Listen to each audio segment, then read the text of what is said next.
Évangile de Jésus-Christ, selon saint Jean.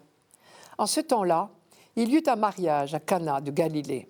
La mère de Jésus était là. Jésus aussi avait été invité au mariage avec ses disciples. Or, on manqua de vin. La mère de Jésus lui dit « Ils n'ont pas de vin ».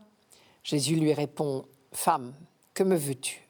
Mon heure n'est pas encore venue. » Sa mère dit à ceux qui servaient « Tout ce qu'il vous dira, faites-le. » Or, il y avait là 6 jarres de pierre pour les purifications rituelles des Juifs. Chacune contenait 2 à 3 mesures, c'est-à-dire environ 100 litres. Jésus dit à ceux qui servaient « Remplissez d'eau les jarres ». Et ils les remplirent jusqu'au bord. Il leur dit « Maintenant puisez et portez-en au maître du repas. » Ils lui en portèrent, et celui-ci goûta l'eau changée en vin. Il ne savait pas d'où venait ce vin, mais ceux qui servaient le savaient bien, eux qui avaient puisé l'eau. Alors le maître du repas appelle le marié et lui dit « Tout le monde sert le bon vin en premier, et lorsque les gens ont bien bu, on apporte le moins bon. Mais toi, tu as gardé le bon vin jusqu'à maintenant. » Tel fut le commencement des signes que Jésus accomplit. C'était à Cana de Galilée. Il manifesta sa gloire et ses disciples crurent en lui. Pour saint Jean, ce premier signe de Jésus à Cana est très important. Comme le prologue de l'Évangile, c'est-à-dire le tout début de son premier chapitre, était une grande méditation sur le mystère du projet de Dieu, le texte du miracle de Cana est exactement la même méditation, il me semble, mais sur le mode du récit cette fois.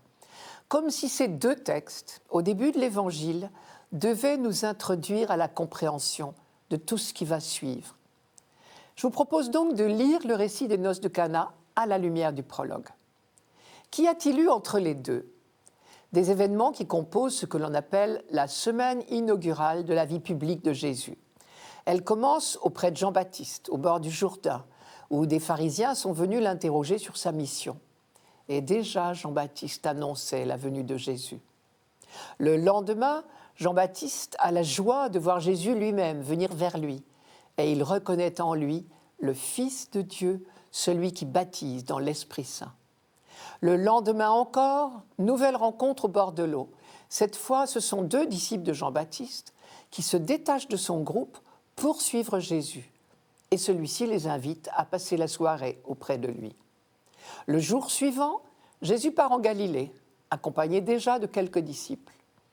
Et c'est en Galilée, 3 jours plus tard, qu'a lieu le miracle de Cana. Jean commence son récit des noces de Cana en disant « Le 3e jour, il y eut un mariage à Cana de Galilée. » On est bien sûr tenté de faire le compte de tous ces jours depuis le début. Cela donne le 7e jour. L'évocation d'une semaine, d'un 7e jour, dans un évangile, ce n'est évidemment pas anodin. Le 7e jour, dans le monde juif, renvoie toujours à l'achèvement de la création. Car en réalité, à Cana, Jésus ne se contente pas de multiplier le vin, il le crée. Comme au commencement de toute chose, le Verbe était tourné vers Dieu pour créer le monde. Une nouvelle étape s'inaugure à Cana. La création nouvelle a commencé. Et il s'agit d'une noce. On pourrait continuer le parallèle. Au 6e jour, Dieu avait achevé son œuvre par la création du couple humain à son image. Au 7e jour de la nouvelle création, Jésus participe à un repas de noces, manière de dire que le projet créateur de Dieu est en définitive un projet d'alliance, un projet de noces. Nous comprenons mieux alors pourquoi nous avons lu en première lecture de ce dimanche ce texte du 3e Isaïe dans lequel Dieu disait à son peuple « Je t'aime d'amour et je t'épouse ». Les pères de l'Église ne se sont pas privés de voir dans le miracle de Cana la réalisation de la promesse de Dieu.